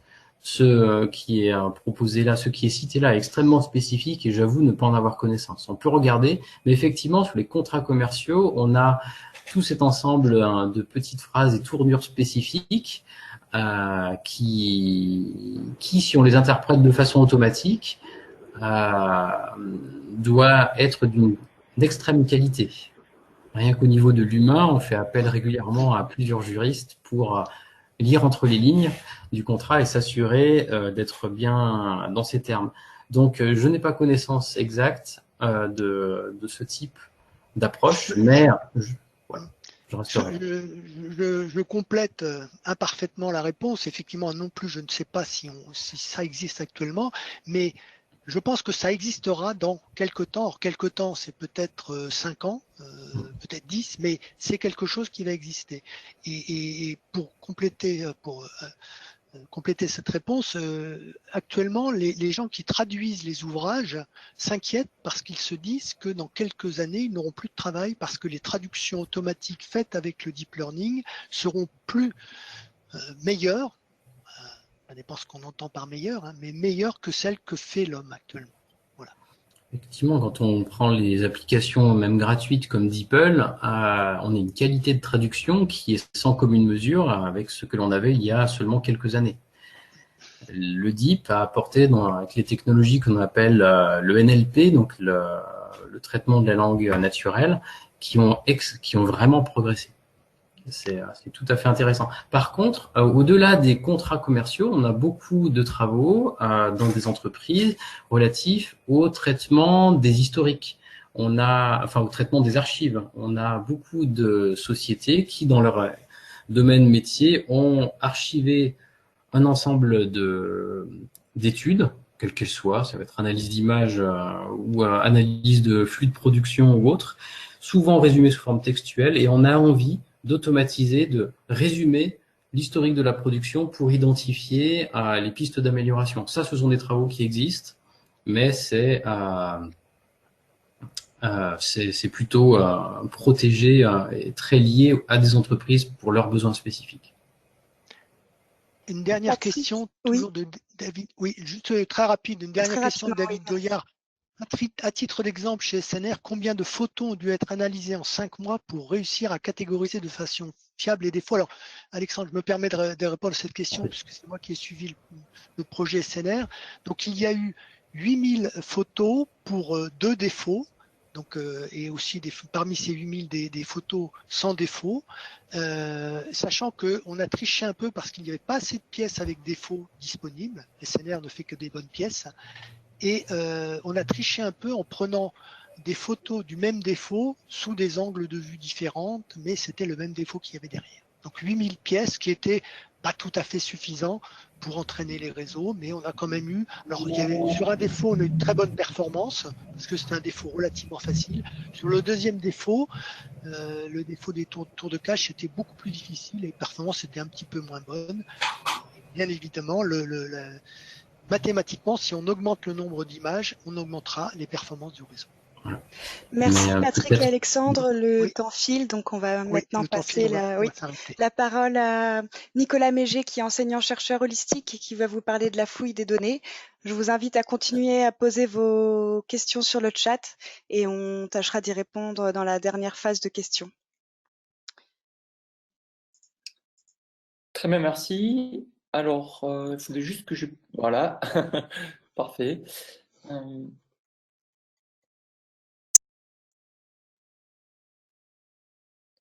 Voilà, donc là, on devrait pouvoir... Très bien. Donc, merci bien. Donc, je suis Nicolas Méger, professeur à l'Université Savoie-Mont-Blanc et au laboratoire holistique, où j'anime et co-anime une thématique qui s'appelle apprentissage, fusion et télédétection, donc qui est un groupe dans lequel on va retrouver beaucoup de travaux autour de l'intelligence artificielle, dont les travaux qui ont été présentés précédemment, bien évidemment. Donc, dans ce groupe, on développe également des travaux en fouille de données ou en data mining en bon français. Donc, le data mining, ce sont des méthodes de l'IA pour le big data. Alors, quand on parle de big data, on va retrouver les fonctions et les problématiques standards du système d'information, à savoir l'acquisition, le stockage, l'analyse de données, et puis la mise à disposition des résultats issus des analyses. Et donc, les méthodes de data mining sont typiquement liées à toute la partie analyse. L'objectif de ces méthodes, c'est de confirmer, d'infirmer, d'enrichir les connaissances de l'expert. Autrement dit, l'idée, c'est d'acquérir de nouvelles connaissances. Et d'ailleurs, la fouille de données, c'est une des étapes que vous voyez ici au centre du cercle bleu, d'un processus plus large qu'on appelle l'extraction de connaissances dans les données. Donc, après avoir sélectionné, pré-traité, transformé les données, on va appliquer des algorithmes de data mining ou fouille de données pour extraire donc des motifs, des modèles qui serviront à l'utilisateur final comme base pour acquérir de la connaissance. Alors, c'est un processus qui est finalement, somme toute, assez chronophage puisqu'il implique un minima 2 personnes, donc un data scientist ou un data miner, et puis l'expert du domaine, puisqu'à chacune des étapes, on va avoir à valider les choix et les résultats obtenus. Donc, ces méthodes de data mining requièrent en fait un changement de paradigme. De façon assez standard, quand on traite de la donnée, lorsqu'on est, on va dire, en dehors de l'IA, on va faire du tableau de bord style avec beaucoup de statistiques du style BI. Et là, on est sur du test hypothèse, c'est-à-dire qu'on va avoir des a priori qui sont posés par les utilisateurs finaux qui vont indiquer que, par exemple, telle métrique est intéressante à observer. Là, l'idée maintenant, c'est de plutôt basculer sur de la formation d'hypothèses, c'est-à-dire qu'on va laisser les algorithmes eux-mêmes analyser les données et faire ressortir les dépendances, les régularités, les informations qui seraient pertinentes pour l'utilisateur final. Alors, pour ce faire, on va s'appuyer sur des connaissances et des compétences en base de données, certes, en statistiques, certes, mais surtout en apprentissage automatique, machine learning, qui est donc une des branches de l'intelligence artificielle. Les méthodes qu'on va pouvoir retrouver en data mining, on peut les catégoriser en 6 catégories. On va retrouver donc la classification, qui est l'apprentissage supervisé, donc on l'a vu tout à l'heure. On va disposer de données qui sont labellisées de façon à ce qu'on ait en gros la famille de chaque donnée qui va entrer dans notre système. Donc on peut par exemple parler de clients qui ont posé des problèmes ou pas pour certains prêts. Et puis l'idée après, quand on a appris un modèle sur ces données, c'est lorsqu'un nouveau client vient dans votre bureau, de savoir si vous allez lui accorder un prêt ou pas. Alors il se peut que cette donnée, ce label, cette classe, vous n'ayez pas à disposition. Et dans ce cas-là, l'idée, c'est de prendre des données et de faire émerger automatiquement des regroupements à l'intérieur de ces données, c'est ce qu'on appelle le clustering. Il s'agit là d'apprentissage non supervisé. Alors, ces deux familles de traitements permettent de modéliser d'un seul tenant avec un seul modèle les données, mais on peut également s'intéresser de façon plus fine à chacune des dépendances, chacune des régularités, chacune des corrélations qui sont présentes au sein des données. Et pour ça, on va avoir deux types de méthodes, ce qu'on appelle l'extraction de règles d'association ou l'extraction de motifs séquentiels. Et je vais vous donner tout à l'heure des exemples sur la partie motifs séquentiels. On a également les techniques de régression, où là, vous avez, par exemple, des courbes de température ou de cours de bourse. Et l'idée, c'est de prévoir la température de demain, le cours de demain. Et puis enfin, on a tout ce qui est détection d'anomalies. Et dans les travaux que je vais vous présenter, certains de ces travaux peuvent être raccrochés aussi à cette famille de détection d'anomalies. Donc, au niveau du listing, on a plusieurs axes de recherche. Ici, j'ai une liste qui n'est pas exhaustive. Je vais vous présenter deux axes de recherche qui s'appuient donc sur ce qu'on appelle les motifs séquentiels. Donc, au pied de ce slide, vous avez un tel motif qui indique qu'après avoir vu A, quelques temps plus tard, il peut y avoir de la donnée entre. On va observer C, puis quelques temps plus tard, D. Donc, ce sont des motifs qui ont été proposés à la fin des années 90. Et nous, on les a déclinés donc en deux axes de recherche. Un premier qui est donc la description spatio-temporelle de séries temporelles d'images satellitaires pour la surveillance environnementale. Et un deuxième axe qui est donc la prévision d'événements dans un flot de données pour le pilotage du système complexe. Donc, je vais commencer par la description spatio-temporelle de séries temporelles d'images satellitaires. Donc, ici, vous avez l'exemple d'une telle série. Donc, on a différentes images, différentes acquisitions qui couvrent toutes une même zone géographique et qui ont été acquises à différentes dates par un même satellite ou différents satellites. Donc, on peut traiter ces données directement ou on peut également, au préalable, et c'est souvent ce qui se fait, calculer un index, par exemple pour représenter la végétation ou la neige ou la glace ou l'eau, tout est possible. Alors, ce type de jeu est assez complexe en tant que tel. Ici, on a un exemple d'images qui sont des images Landsat avec une résolution de 30 mètres. Donc, ces images couvrent les lagons en Nouvelle-Calédonie qui sont entourés de mines de nickel et ça pose un petit problème parce qu'en fait, ces lagons sont protégés par l'UNESCO. Donc, il y a une surveillance qui a été mise en place. Et ici, on a donc des images entre 2000 et 2011 qui vous sont présentées. Donc, c'est un jeu qui est complexe, évidemment, parce qu'on a on a l'information et spatiale et temporelle. Mais en plus, on a également, comme vous pouvez le voir, beaucoup de nuages. On a aussi des défauts de capteurs. Donc, c'est ici ce que vous avez là, les taches noires et vertes. Il y en a beaucoup d'artefacts. Et en plus, dans ce cas-là, on a un échantillonnage temporel qui est absolument irrégulier. Alors, à partir d'une série d'images satellitaires, on peut également calculer ce qu'on appelle des champs de déplacement. Donc, par exemple, pour chaque paire d'images ici consécutives, on va calculer des champs de déplacement qui indiquent en chaque pixel comment la surface qui est observée s'est déplacée. Donc, vous pouvez voir qu'à la sortie, on va avoir donc un jeu de données qui est assez complexe parce qu'on va avoir évidemment des vecteurs, mais en plus de ces vecteurs, on va avoir ce qu'on appelle des valeurs de confiance qui, pour chaque vecteur, donnent le niveau de confiance qu'on peut avoir dans ce vecteur. Alors, on est capable de calculer ces champs en laboratoire. On maîtrise donc les techniques, par exemple, d'offset tracking ou d'interférométrie, que ce soit sur des images radar ou optiques. Et donc, on va être également capable de déployer des méthodes de data mining pour analyser ces séries. Alors, je vous montre un exemple d'une telle série de champs de déplacement. Donc, elle nous a été fournie par l'Université d'Annabo et Noël Gourmelin. C'est une série qui couvre la calotte glaciaire au Groenland entre 1985 et 2013. Et donc, ici, on va avoir une vue sur les magnitudes des champs en niveau de gris. Donc, vous pouvez voir que les données qu'on a sont entachées de défauts de capteurs, hein, c'est très net. Il y a une grande variabilité spatio-temporelle. Et donc, on voit bien qu'ici, manuellement, ça va être très compliqué d'aller désimbriquer les différents phénomènes spatio-temporels qui vont s'entrecroiser dans ce jeu de données-là. Alors, ça, c'est une première constatation qu'on peut faire.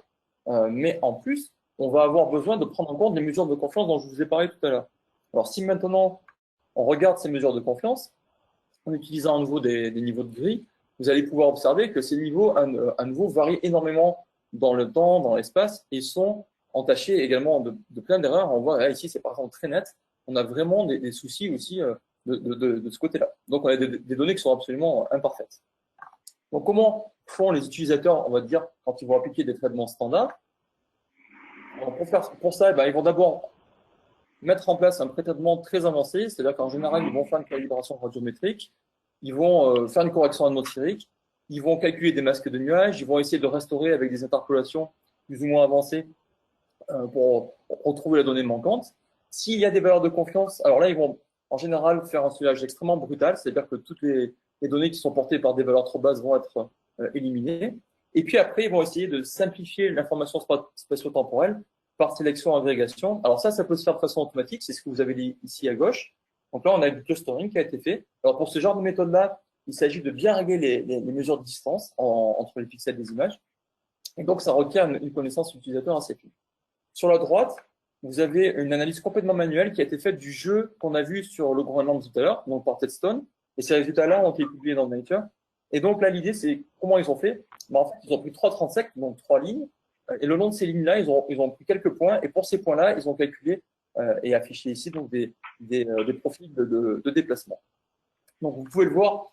Évidemment, il y a une part d'information, mais surtout, on a ici des résultats qui procèdent finalement de l'a priori des experts. Ils sont orientés, biaisés par la connaissance de l'expert. Et donc ici, on est vraiment en train de tester des hypothèses. Et pour passer à la formation d'hypothèses, nous proposons de s'appuyer donc sur ces motifs séquentiels, et puis généralement sur l'extraction de motifs, qui est un champ en fait aujourd'hui qu'il faut considérer comme mûr, hein, puisqu'il y a débuté dans les années 90 avec des règles d'association et des motifs séquentiels. Ici, nous, on propose une méthode originale d'extraction de motifs séquentiels fréquents regroupés avec les principes suivants. Pour le pré-traitement, on va être très simple, on va quantifier très directement les données, sans pré-traitement avancé, pas de calibration randométrique, etc. Et les valeurs de confiance, on va les considérer telles quelles. C'est complètement non supervisé, il n'y a pas besoin d'aller étiqueter des objets, des pixels, des évolutions. On va extraire donc ici des motifs qui vont permettre de décrire très finement le jeu de données et avec des motifs qui sont faciles à lire, et surtout qui vont être résistants au bruit. On a vu, il y avait beaucoup de nuages, par exemple, et des défauts de capteurs. Et puis, tant que possible aussi, on va essayer d'économiser les ressources. Alors, comme je vous l'ai dit, on va quantifier les données. Donc ici, à gauche, vous avez les images qu'on a vues tout à l'heure qui ont été quantifiées en 3 niveaux. 1, 2, 3. Donc, ça peut être les index, les magnitudes, les directions, ce que vous voulez. Et puis, à partir de là, ces niveaux, on va les considérer en fait comme des symboles. C'est-à-dire que la nature ordinale des choses, l'ordre entre ces symboles, va être complètement perdu. Mais ça n'est pas un problème, comme vous allez pouvoir le voir. Et puis, pour chacun des pixels, on va donc construire sa séquence d'évolution symbolique à travers le temps. On va obtenir ce qu'on appelle une base de séquence. Et dans cette base de séquence, on va extraire ce qu'on appelle des motifs séquentiels. On les a déjà vus. Donc ici, un autre exemple. Là, un pixel peut être décrit par 3, et puis son voisin également, mais à une date qui peut différer. Puis quelques temps plus tard, à nouveau, des dates qui peuvent différer d'un pixel à l'autre, on va le décrire avec le pixel 1, et puis enfin avec le pixel 2. Donc c'est facile à interpréter en termes d'évolution. Et nous, on va s'intéresser en fait à tous les motifs possibles, à toutes les positions possibles dans le dataset, toutes les occurrences.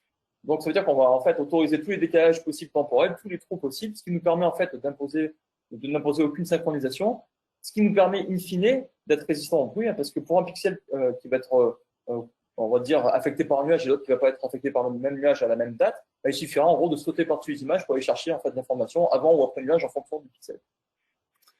Alors, on va aller un peu plus loin, on va en fait imposer quelques contraintes sur ces motifs séquentiels pour en fait s'adapter à l'application.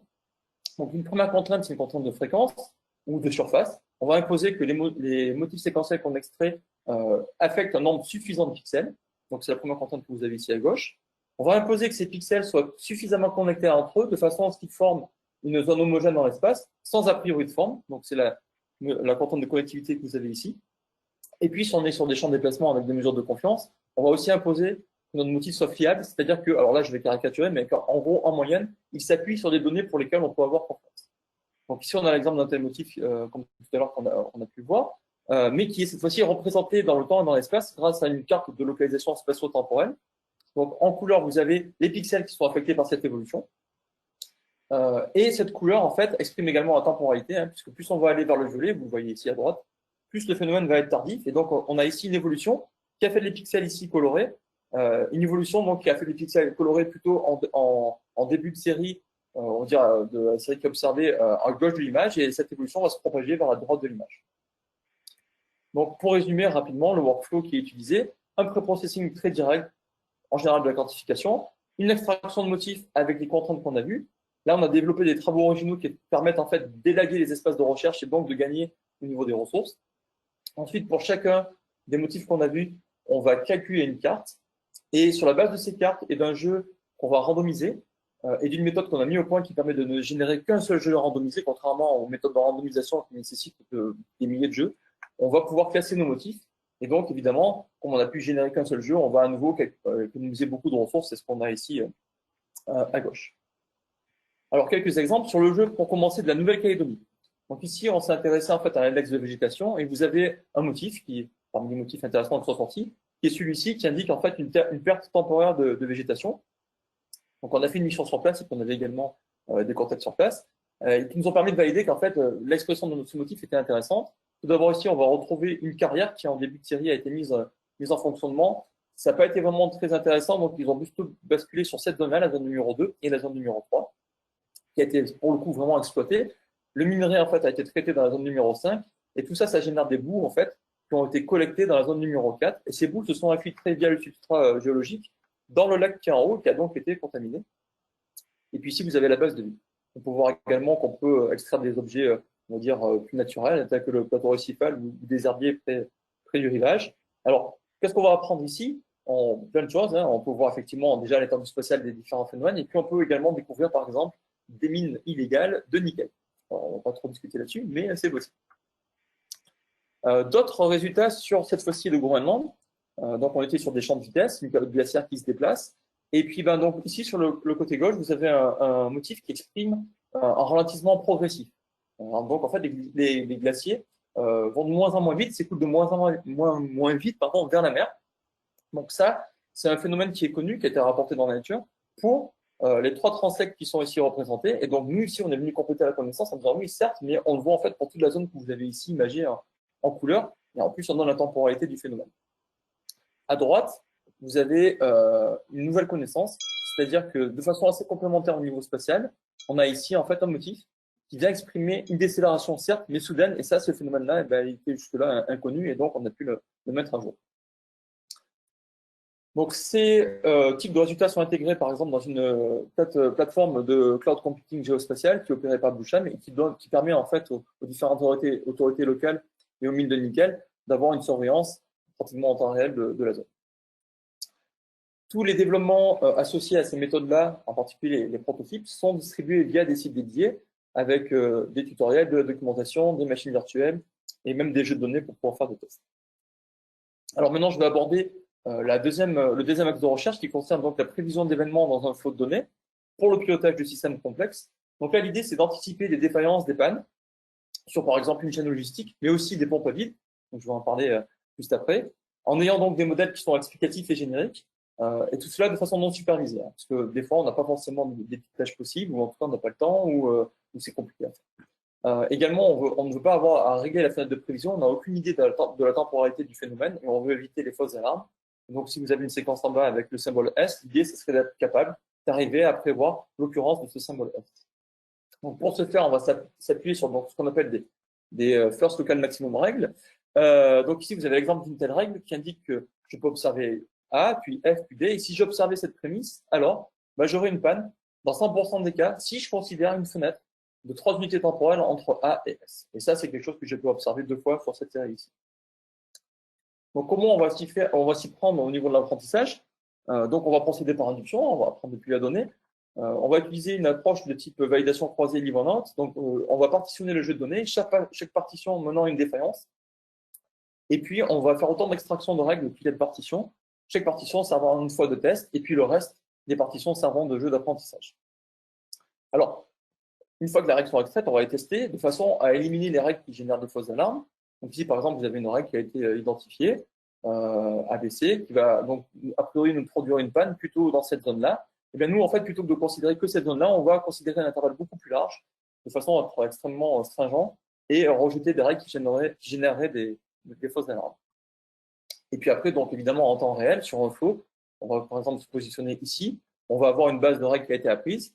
Là, pour ces 3 règles, on peut observer que les prémices sont apparues. Donc, on va faire une projection des fenêtres temporelles optimales afin de construire un intervalle de prévision. Alors, il y a plusieurs stratégies qui sont possibles. Ici, on va par exemple avoir un intervalle au plus tôt.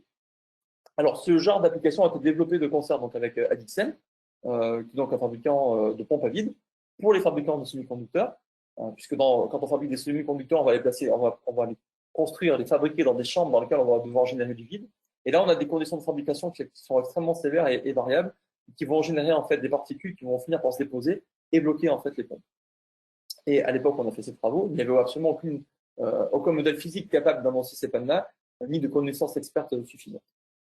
Donc, ce qui a été fait, c'est qu'il y a 64 pompes qui ont été équipées de capteurs pour acquérir de la donnée vibratoire sur 2 ans, tous les 80 secondes. Et puis, on a estimé qu'on serait capable d'annoncer ces blocages. Et donc, au final, on n'avait que 13 grippages, hein, parce que donc Alcatel, Pfeiffer maintenant fabrique de très bonne pompe. Donc, on a utilisé ces séquences-là, et on s'intéressait en fait au niveau de changement de puissance sur les bandes de fréquence. Et ça a été encodé à l'aide de 33 000 symboles événements, donc en utilisant un dictionnaire expert qui était basé sur la bande de fréquence, sur le niveau de puissance et sur la durée à ce niveau-là. Donc, on a pu extraire 29 règles. Ici, je vous donne l'exemple d'une telle règle. Alors, je ne vais pas tout dire, hein, mais qui dit qu'en gros, sur la bande de fréquence numéro 10, pendant très longtemps, j'étais à un niveau d'énergie assez haut. Et puis, sur la bande de fréquence numéro 20, pendant très peu de temps, j'étais à un niveau d'énergie pour le coup très haut. Et donc, à une échéance de 10 jours, on va avoir effectivement un blocage. Donc, qu'est-ce qu'on a pu apprendre avec ces règles? Tout d'abord, qu'on avait des phénomènes dont la temporalité différée, des phénomènes à 3 jours, des phénomènes à 10 jours. Donc là, on a clairement une nouvelle connaissance. Et puis, ces règles impliquaient souvent une bande de fréquence qui n'était pas rapportée dans la littérature en mécanique comme étant, on va dire, intéressante pour la surveillance des pompes. Et en fait, cette bande de fréquence a été comprise d'un point de vue vraiment analytique après coup en utilisant des modèles et a donc été validée. Et donc là, on est également sur la découverte de connaissances. Alors après, sur le premier jeu, donc, où on avait ces 13 grippages, on était capable d'annoncer 10 grippages. Et en fait, les 3 grippages qu'on n'a pas réussi à prédire, on les a prévus, mais pas dans les bonnes échelles de temps. Donc, ce sont plutôt des bonnes performances. On a testé aussi sur un autre jeu de données chez un autre client qui avait rien à voir en termes de conditions de fabrication. Il y avait 2 grippages cette fois-ci et 2 blocages. Et ces 2 blocages, on a pu à nouveau les anticiper. Donc, fort de ces résultats, Alcatel a décidé de breveter cette solution avec donc un brevet à réclamation mondiale, avec des déclinaisons, donc, par exemple, aux États-Unis et en Europe. Donc évidemment, ce genre de méthode-là, on peut imaginer des applications à tout ce qui est objet connecté de façon générale, en domotique, voilà, en sport, machine-outil.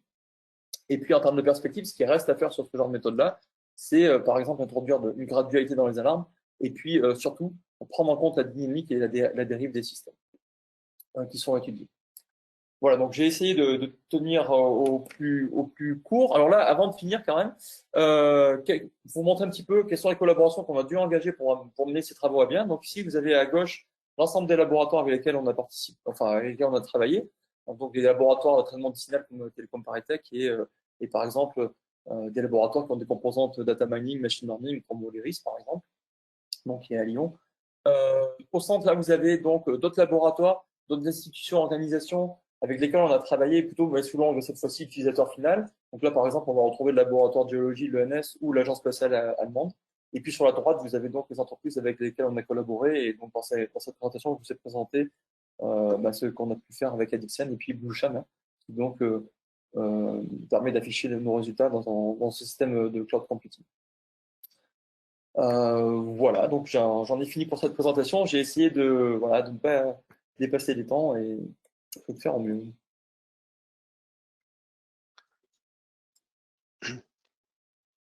Pas de questions sur le chat, donc si certains veulent poser des questions en direct.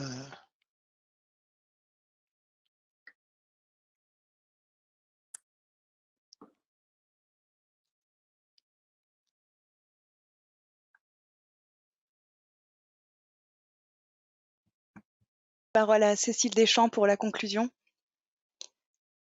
D'accord. Oui, il n'y a pas de questions. C'est sans doute que c'était très très clair ou très très compliqué. Je ne sais pas, je laisse chacun juge de tout ça. Il est 18h36, on a quelques minutes de retard et nous prions de nous en excuser. On va mettre un terme à ce webinaire. Merci à vous tous d'y avoir participé. Un merci infini aux intervenants qui ont travaillé pour cette présentation. Et justement, qui se propose de poursuivre avec vous si toutefois vous en avez envie ou que vous en ressentez le besoin. Vous avez là leurs contacts qui s'affichent et ils sont disposés via le mail à répondre aux questions que vous pouvez avoir dans les minutes qui suivent comme dans les semaines qui suivent. Ils s'engagent à essayer d'y répondre avec le plus de rapidité et de précision. Ceci est valable aussi pour Nadine Nérou qui nous écoute mais que l'on n'a pas entendu, qui est pour le compte du LAP, responsable du projet Idéfix que Giovanni Lamana nous a présenté en entrée. Donc n'hésitez pas non plus à la contacter pour avoir plus de précisions sur ce projet. Et puis comme je vous le disais en propos introductif, toute la présentation sera accessible et sur le site internet de la Fondation, et ce dès demain. Et vous aurez donc du coup la capacité de les télécharger et d'avoir toutes les coordonnées qui sont présentes là sous vos yeux immédiatement. Un grand merci à vous tous une fois encore. Il ne me reste plus qu'à vous souhaiter une très bonne soirée et puis le plaisir de vous retrouver prochainement sur un prochain webinaire de la Fondation. Merci à vous tous. Au revoir.